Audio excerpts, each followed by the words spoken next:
7,500 কোটি টাকা আত্মসাতের অভিযোগ। গাজীপুরের সাবেক মেয়র জাহাঙ্গীরের বিরুদ্ধে মামলার অনুমোদন।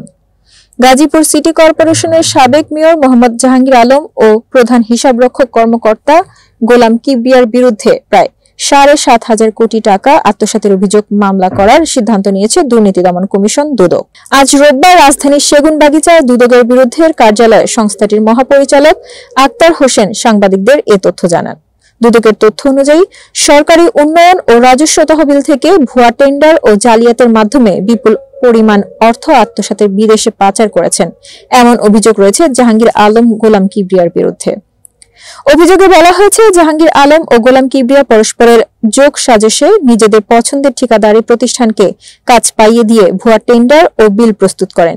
এই প্রক্রিয়ায় গাজীপুর সিটি কর্পোরেশনের উন্নয়ন ও রাজস্ব খাত থেকে 7,500 কোটি টাকা আত্মসাৎ করে বিদেশে পাচার করে বলে একটি প্রাথমিক তদন্তে উঠে আসে।